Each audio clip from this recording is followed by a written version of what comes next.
ಕೇವಲ 48 ಗಂಟೆಯಲ್ಲಿ 12 ರೋಗಿಗಳ ಮೃತ್ಯು. ಮೈಸೂರು ಜಯದೇವ ಆಸ್ಪತ್ರೆಯಲ್ಲಿ ಸರಣಿ ಸಾವು ಆಗಿರುವಂತದ್ದು. ಕೇವಲ 48 ಗಂಟೆಯಲ್ಲಿ 12 ರೋಗಿಗಳು ಮೃತ್ಯು. ಮೈಸೂರು ಜಯದೇವ ಆಸ್ಪತ್ರೆಯಲ್ಲಿ ಸರಣಿ ಸಾವು. ಜಯದೇವದಲ್ಲಿ 4 ಗಂಟೆಗೆ ಒಬ್ಬರಂತೆ ಸಾವನ್ನಪ್ಪಿದ್ದಾರೆ. ಮೈಸೂರಿನ ಜಯದೇವದಲ್ಲಿ ವೈದ್ಯರಿಲ್ಲದೆ ಪರದಾಟ ನಡೆಸುವಂತಹ ಪರಿಸ್ಥಿತಿ. ವೈದ್ಯರಿಲ್ಲದೆ ರೋಗಿಗಳ ಸರಣಿ ಸಾವು ಆರೋಪ ಈಗ ಕೇಳಿ ಬಂದಿದೆ. ವಿಡಿಯೋ ಮಾಡಿ ಆಕ್ರೋಶ ಹೊರಹಾಕಿದ್ದಾರೆ ಜನ. ಸರಿಯಾದ ಸಮಯಕ್ಕೆ ವೈದ್ಯರು ಸಿಗ್ತಾ ಇಲ್ಲ ಅನ್ನುವಂತಹ ಆರೋಪ ಈಗ ಕೇಳಿ ಬಂದಿದೆ. ನೈಟ್ ಶಿಫ್ಟ್ನಲ್ಲಿ ವೈದ್ಯರಿಲ್ಲ, ಬೆಳಗ್ಗೆ ಶಿಫ್ಟ್ನಲ್ಲೂ ಕೂಡ ವೈದ್ಯರಿಲ್ಲ, ರೋಗಿಗಳನ್ನ ನೋಡೋರು ಇಲ್ಲ ಅಂತ ಕಿಡಿಕಾರಿದ್ದಾರೆ. ಜಯದೇವ ಆಸ್ಪತ್ರೆಯ ಸಿಬ್ಬಂದಿಗೆ ಜನರು ಕ್ಲಾಸ್ ತೆಗೆದುಕೊಂಡಿರುವಂತದ್ದು. ಕೇವಲ 48 ಗಂಟೆಯಲ್ಲಿ 12 ರೋಗಿಗಳು ಸಾವನ್ನಪ್ಪಿರುವಂತದ್ದು. ಮೈಸೂರು ಜಯದೇವ ಆಸ್ಪತ್ರೆಯಲ್ಲಿ ಸರಣಿ ಸಾವು ಆಗಿರುವಂತದ್ದು. ಜಯದೇವದಲ್ಲಿ 4 ಗಂಟೆಗೆ ಒಬ್ಬರಂತೆ ಸಾವು ಕಂಡಿರುವಂತದ್ದು, ಸಾವನ್ನಪ್ಪಿದ್ದಾರೆ. ಮೈಸೂರಿನ ಜಯದೇವದಲ್ಲಿ ವೈದ್ಯರಿಲ್ಲದೆ ಪರದಾಟ ಈಗ ಆಗಿರುವಂತದ್ದು. ಮೈಸೂರಿನಲ್ಲಿ ವೈದ್ಯರಿಲ್ಲದೆ ರೋಗಿಗಳ ಸರಣಿ ಸಾವು ಆರೋಪ ಕೇಳಿ ಬಂದಿದೆ. ವಿಡಿಯೋ ಮಾಡಿ ಆಕ್ರೋಶ ಹೊರಹಾಕಿದ್ದಾರೆ ಜನ. ಸರಿಯಾದ ಸಮಯಕ್ಕೆ ವೈದ್ಯರು ಸಿಗ್ತಾ ಇಲ್ಲ ಅನ್ನುವಂತಹ ಆರೋಪ ಈಗ ಕೇಳಿ ಬಂದಿದೆ. ನೈಟ್ ಶಿಫ್ಟ್ನಲ್ಲೂ ಕೂಡ ವೈದ್ಯರಿಲ್ಲ, ಬೆಳಗ್ಗೆ ಶಿಫ್ಟ್ನಲ್ಲೂ ಕೂಡ ವೈದ್ಯರಿಲ್ಲ ಅಂತ ಕಿಡಿಕಾರಿದ್ದಾರೆ. ರೋಗಿಗಳನ್ನ ನೋಡೋರು ಯಾರು ಅಂತ ಕಿಡಿಕಾರಿರುವಂತದ್ದು.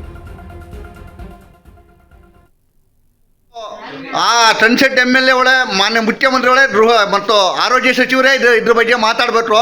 ಜಯದೇವ ಹಾಸ್ಪಿಟಲ್ ಮೈಸೂರಿನಲ್ಲೇ ಇದ್ರ ಬಗ್ಗೆ ಯಾವುದೇ ರೀತಿಯಾದ ಇದನ್ನ ಕ್ರಮ ತಗೊಳ್ಳೋರು ಯಾರೂ ಇಲ್ಲ. ಇಲ್ಲಿ ನೋಡಿ, ಇಲ್ಲಿ ಆಲೆ 11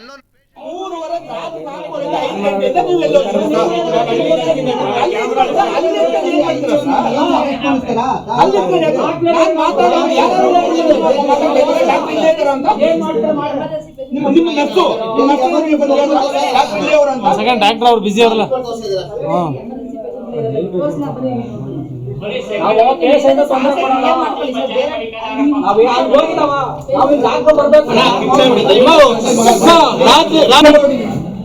ಮಾತಾಡ್ತೀನಿ. ಡಾಕ್ಟರ್ ನಂಬರ್ ಕೊಡ್ರಿ. ನೀವು ಈಗ ಇನ್ಚಾರ್ಜ್ ಡಾಕ್ಟರ್ ಕೊಡಿ. ಇನ್ಚಾರ್ಜ್ ಬರ್ತಾ ಇದಾರೆ. ಒಂದೇ ಮಾತಾಡ್ತಾರೆ. ನೈಟ್ ಇಂದ ಇಲ್ಲಿ ಡಾಕ್ಟರ್ ಇವಾಗ ನೀವು ನಂಬರ್ ಕೊಡಿ, ಮಾತಾಡ್ತಾರೆ. ಚೆಕ್ ಮಾಡ್ರಿ, ಅವ್ರು ಚೆಕ್ ಮಾಡ್ರಿ. ನೀವು ಚೆಕ್ ಮಾಡ್ರಿ, ಚೆಕ್ ಮಾಡ್ರಿ, ಬಿಲ್ ಕಟ್ಟಿ ಮಾಡಿ ಬಂದು ಚೆಕ್ ಮಾಡ್ರಿ. ಆನ್ ಸ್ಪಾಟ್ 1 lakh ಬೇಕಾ? ನಾನು ಇಡ್ತೀನಿ. ಡಾಕ್ಟರ್ ಎಲ್ಲಿದ್ದಾರೆ ಇವಾಗ? ಡಾಕ್ಟರ್ ಎಲ್ಲಿದ್ದಾರೆ? ಡಾಕ್ಟರ್ ಎಲ್ಲಿದ್ದಾರೆ ಸರ್? ಡಾಕ್ಟರ್ ಕರ್ಸಿ. ನೈಟ್ ಶಿಫ್ಟ್ ಮುಗಿತಲ್ಲ, ಡೇ ಶಿಫ್ಟ್ ಅಲ್ಲಿ ಡಾಕ್ಟರ್ ಇರ್ಬೇಕಲ್ಲ. ಡಾಕ್ಟರ್ ನ ಕರ್ಸಿ. ಎಲ್ಲಿದ್ದಾರೆ ಡಾಕ್ಟರ್? ಸರ್ ಒಬ್ರು ಬರ್ಲಿಕ್ಕಿಂತ ಮುಂಚೆ ಇನ್ನೊಬ್ರು ಹೆಂಗ್ ಸರ್ ರಿನ್ಯೂವಲ್ ತಗೊಂತಾರೆ? ಇವಾಗ ಬಂದಿದ್ದಾರೆ. ಈ ಬಗ್ಗೆ ಹೆಚ್ಚಿನ ಮಾಹಿತಿಯನ್ನ ನೀಡಲಿದ್ದಾರೆ ನಮ್ಮ ಪ್ರತಿನಿಧಿ ಸಂದೀಪ್. ಈಗ ಮೈಸೂರಿನ ಜಯದೇವ ಆಸ್ಪತ್ರೆಯಲ್ಲಿ ಸರಣಿ ಸಾವಾಗಿರುವಂತದ್ದು. ಆಸ್ಪತ್ರೆಯಲ್ಲಿ ವೈದ್ಯರಿಲ್ವಾ? ಏನಿದು ಆರೋಪ ಕೇಳಿ ಬಂದಿರುವಂತದ್ದು? ಖಂಡಿತವಾಗಿಯೂ ಗಂಗಾ, ಮೈಸೂರಿನ ಜಯದೇವ ಆಸ್ಪತ್ರೆಯಲ್ಲಿ ವೈದ್ಯರಿಲ್ಲದೆ ರೋಗಿಗಳು ಪರದಾಟ ನಡೆಸ್ತಾ ಇದ್ದಾರೆ ಅನ್ನುವಂತಹ ಒಂದು ವಿಡಿಯೋ ಸಾಮಾಜಿಕ ಜಾಲತಾಣದಲ್ಲಿ ಇಂದು ಬೆಳಗ್ಗೆಯಿಂದ ವೈರಲ್ ಆಗಿರ್ತಕ್ಕಂತಹದ್ದು.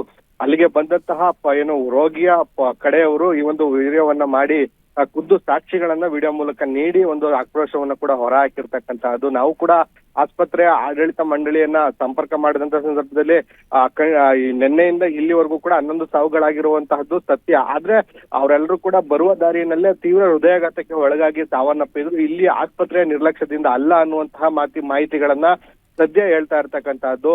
ಇನ್ನು ಕೂಡ ಅಲ್ಲಿನ ಜಯದೇವ ಆಸ್ಪತ್ರೆ ಮುಖ್ಯಸ್ಥರಾಗಿರ್ತಕ್ಕಂಥ ಡಾಕ್ಟರ್ ಸದಾನಂದ್ ಅವರು ಕೂಡ ಇನ್ನೂ ಯಾವುದೇ ರೀತಿಯ ಮಾಹಿತಿಯನ್ನ ಮಾಧ್ಯಮಗಳಿಗೆ ಕೊಟ್ಟಿಲ್ಲ. ಹೀಗಾಗಿ ಅಂದ್ರೆ ನಿನ್ನೆ ಸುಮಾರು 4 ಗಂಟೆ ರಾತ್ರಿಯಿಂದ 6 ಗಂಟೆ 7 ಗಂಟೆವರೆಗೂ ಕೂಡ ಎಮರ್ಜೆನ್ಸಿನಲ್ಲಿ ಯಾವುದು ಕೂಡ ಡಾಕ್ಟರ್ ಇರ್ಲಿಲ್ಲ ಅನ್ನುವಂಥದ್ದು ಏನು ಅಲ್ಲಿ ವಿಡಿಯೋ ಮಾಡಿರ್ತಕ್ಕಂಥ ಸಾರ್ವಜನಿಕರ ಆರೋಪ ಆಗಿರ್ತಕ್ಕಂಥದ್ದು. ಈ ಒಂದು ವೇಳೆಯಲ್ಲಿ ಸುಮಾರು 6 ಜನರು ಏನು ತೀವ್ರ ಹೃದಯಾಘಾತಕ್ಕೆ ಒಳಗಾಗಿ ಆಸ್ಪತ್ರೆಗೆ ಬಂದಿದ್ರು. ಡಾಕ್ಟರ್ಗಳ ಇಲ್ಲದೆ ಇರುವಂತಹ ಕಾರಣಕ್ಕಾಗಿ ಅವ್ರಿಗೆ ಪ್ರಾಥಮಿಕ ಚಿಕಿತ್ಸೆ ಸಿಗದೆ ಸಾವನ್ನಪ್ಪಿದ್ರು ಅನ್ನುವಂಥದ್ದು ಸಾರ್ವಜನಿಕರ ಆಕ್ರೋಶ. ಆದ್ರೆ ಯಾವ ಕಾರಣಕ್ಕಾಗಿ ಅವರು ಸಾವನ್ನಪ್ಪಿದ್ದಾರೆ, ನಿಜಕ್ಕೂ ಕೂಡ ವೈದ್ಯರ ಕೊರತೆ ಇದೆಯಾ ಜಯದೇವ ಆಸ್ಪತ್ರೆಯಲ್ಲಿ ಅನ್ನುವಂತಹದ್ದು ಈಗ ಏನು ಆಸ್ಪತ್ರೆಯ ಮುಖ್ಯಸ್ಥರಾಗಿರ್ತಕ್ಕಂತಹ ಸದಾನಂದರವರು ಸ್ಪಷ್ಟಪಡಿಸಬೇಕಾಗಿರ್ತಕ್ಕಂತಹದ್ದು. ಗಂಗಾ. ಎಸ್, ಧನ್ಯವಾದ ಸಂದೀಪ್ ತಮ್ಮೆಲ್ಲ ಮಾಹಿತಿಗಾಗಿ.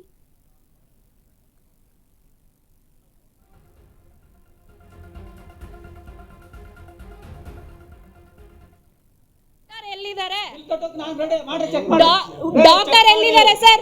ಡಾಕ್ಟರ್ ಕರ್ಸಿ, ನೈಟ್ ಶಿಫ್ಟ್ ಮುಗಿತಲ್ಲ, ಡೇ ಶಿಫ್ಟ್ ಅಲ್ಲಿ ಡಾಕ್ಟರ್ ಇರ್ಬೇಕಲ್ಲ, ಡಾಕ್ಟರ್ ನ ಕರ್ಸಿ. ಎಲ್ಲಿದ್ದಾರೆ ಡಾಕ್ಟರ್? ಸರ್ ಒಬ್ರು ಬರ್ಲಿಕ್ಕಿಂತ ಮುಂಚೆ ಇನ್ನೊಬ್ರು ಹೆಂಗ್ ಸರ್ ರಿನ್ಯೂವಲ್ ತಗೊಂತಾರೆ? ಇವಾಗ ಬಂದಿದ್ದಾರೆ. ಅಲ್ಲ, ಏನ್ ಮಾಡಕ್ ಹೋದ್ರೆ ಹಾಸ್ಪಿಟಲ್ ಏನ್ ಮಾಡಕ್ ಹೋದ್ರೆ ಮಾತಾಡೋಗ್ಬೇಕು ನೀವು. ನೋಡಿ, ಆವಾಗಿಂದ ಮಾತಾಡಿಲ್ಲ ನೀವು. ಸೈಲೆಂಟ್ ಆಗಿ ಕೂತ್ಕೊಳ್ಬೇಕು. ಯಾರ ಪರವಾಗಿ ಮಾತಾಡೋಕ್ ಹೋಗ್ಬೇಕು. ಅದೇ ನಾವು ಮಾತಾಡ್ತೀವಿ. ಡಾಕ್ಟರ್ ನಂಬರ್ ಕೊಡ್ರಿ ನೀವು. ಈಗ ಇನ್ಚಾರ್ಜ್ ಡಾಕ್ಟರ್ ಕೊಡಿ. ಇನ್ಚಾರ್ಜ್ ಬರ್ತಾ ಇದಾರೆ. ಒಂದೇ ಕೊಡಿ. ನೀವು ನಂಬರ್ ಕೊಡಿ ಸರ್, ಅವ್ರು ಮಾತಾಡ್ತಾರೆ. ನೈಟ್ ಇಂದ ಇಲ್ಲಿ ಡಾಕ್ಟರ್ ಇವಾಗ ನೀವು ನಂಬರ್ ಕೊಡಿ, ಮಾತಾಡ್ತಾರೆ. ಚೆಕ್ ಮಾಡ್ರಿ, ಅವ್ರ ಚೆಕ್ ಮಾಡ್ರಿ. ಮಾಡ್ರಿ ಚೆಕ್. ನೀವು ಚೆಕ್ ಮಾಡ್ರಿ. ಚೆಕ್ ಮಾಡ್ರಿ. ಬಿಲ್ ಕಟ್ಟಿ ಮಾಡಿ ಬನ್ನಿ ಚೆಕ್ ಮಾಡ್ರಿ. ರೀ, ಆನ್ ಸ್ಪಾಟ್ 1 lakh ಬೇಕಾ? ನಾನು ಇಡ್ತೀನಿ. ಡಾಕ್ಟರ್ ಎಲ್ಲಿದ್ದಾರೆ ಇವಾಗ? ಡಾಕ್ಟರ್ ಎಲ್ಲಿದ್ದಾರೆ? ಡಾಕ್ಟರ್ ಎಲ್ಲಿದ್ದಾರೆ ಸರ್? ಡಾಕ್ಟರ್ ಕರ್ಸಿ, ನೈಟ್ ಶಿಫ್ಟ್ ಮುಗಿತಲ್ಲ, ಡೇ ಶಿಫ್ಟ್ ಅಲ್ಲಿ ಡಾಕ್ಟರ್ ಇರ್ಬೇಕಲ್ಲ, ಡಾಕ್ಟರ್ ನ ಕರ್ಸಿ. ಎಲ್ಲಿದ್ದಾರೆ ಡಾಕ್ಟರ್? ಸರ್ ಒಬ್ರು ಬರ್ಲಿಕ್ಕಿಂತ ಮುಂಚೆ ಇನ್ನೊಬ್ರು ಹೆಂಗ್ ಸರ್ ರಿನ್ಯೂವಲ್ ತಗೊಂತಾರೆ? ಇವಾಗ ಬಂದಿದ್ದಾರೆ. ಅಲ್ಲ, ಏನ್ ಮಾಡಕ್ ಹೋದ್ರೆ ಹಾಸ್ಪಿಟಲ್ ಏನ್ ಮಾಡಕ್ ಹೋದ್ರೆ ಮಾತಾಡೋಗ್ಬೇಕು ನೀವು. ನೋಡಿ, ಆವಾಗಿಂದ ಮಾತಾಡಿಲ್ಲ ನೀವು. ಸೈಲೆಂಟ್ ಆಗಿ ಕೂತ್ಕೊಳ್ಬೇಕು. ಯಾರ ಪರವಾಗಿ ಮಾತಾಡೋಕ್ ಹೋಗ್ಬೇಕು. ಅದೇ ನಾವು ಮಾತಾಡ್ತೀವಿ. ಡಾಕ್ಟರ್ ನಂಬರ್ ಕೊಡ್ರಿ ನೀವು. ಈಗ ಇನ್ಚಾರ್ಜ್ ಡಾಕ್ಟರ್ ಕೊಡಿ. ಇನ್ಚಾರ್ಜ್ ಬರ್ತಾ ಇದಾರೆ. ಒಂದೇ ಕೊಡಿ. ನೀವು ನಂಬರ್ ಕೊಡಿ ಸರ್, ಅವ್ರು ಮಾತಾಡ್ತಾರೆ. ನೈಟ್ ಇಂದ ಇಲ್ಲಿ ಡಾಕ್ಟರ್ ಇವಾಗ ನೀವು ನಂಬರ್ ಕೊಡಿ, ಮಾತಾಡ್ತಾರೆ. ಚೆಕ್ ಮಾಡ್ರಿ, ಅವ್ರ ಚೆಕ್ ಮಾಡ್ರಿ.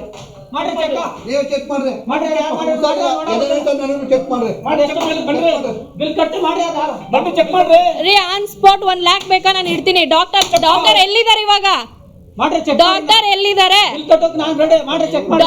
ಡಾಕ್ಟರ್ ಎಲ್ಲಿದ್ದಾರೆ ಸರ್? ಡಾಕ್ಟರ್ ಕರ್ಸಿ, ನೈಟ್ ಶಿಫ್ಟ್ ಮುಗಿತಲ್ಲ, ಡೇ ಶಿಫ್ಟ್ ಅಲ್ಲಿ ಡಾಕ್ಟರ್ ಇರ್ಬೇಕಲ್ಲ, ಡಾಕ್ಟರ್ ನ ಕರ್ಸಿ. ಎಲ್ಲಿದ್ದಾರೆ ಡಾಕ್ಟರ್? ಸರ್ ಒಬ್ರು ಬರ್ಲಿಕ್ಕಿಂತ ಮುಂಚೆ ಇನ್ನೊಬ್ರು ಹೆಂಗ್ ಸರ್ ರಿನ್ಯೂವಲ್ ತಗೊಂತಾರೆ? ಇವಾಗ ಬಂದಿದ್ದಾರೆ. ಅಲ್ಲ, ಏನ್ ಮಾಡಕ್ ಹೋದ್ರೆ ಹಾಸ್ಪಿಟಲ್ ಏನ್ ಮಾಡಕ್ ಹೋದ್ರೆ ಮಾತಾಡೋಗ್ಬೇಕು ನೀವು. ನೋಡಿ, ಆವಾಗಿಂದ ಮಾತಾಡಿಲ್ಲ ನೀವು. ಸೈಲೆಂಟ್ ಆಗಿ ಕೂತ್ಕೊಳ್ಬೇಕು. ಯಾರ ಪರವಾಗಿ ಮಾತಾಡೋಕ್ ಹೋಗ್ಬೇಕು. ಅದೇ ನಾವು ಮಾತಾಡ್ತೀವಿ. ಡಾಕ್ಟರ್ ನಂಬರ್ ಕೊಡ್ರಿ ನೀವು. ಈಗ ಇನ್ಚಾರ್ಜ್ ಡಾಕ್ಟರ್ ಕೊಡಿ. ಇನ್ಚಾರ್ಜ್ ಬರ್ತಾ ಇದಾರೆ. ಒಂದೇ ಕೊಡಿ. ನೀವು ನಂಬರ್ ಕೊಡಿ ಸರ್, ಅವ್ರು ಮಾತಾಡ್ತಾರೆ.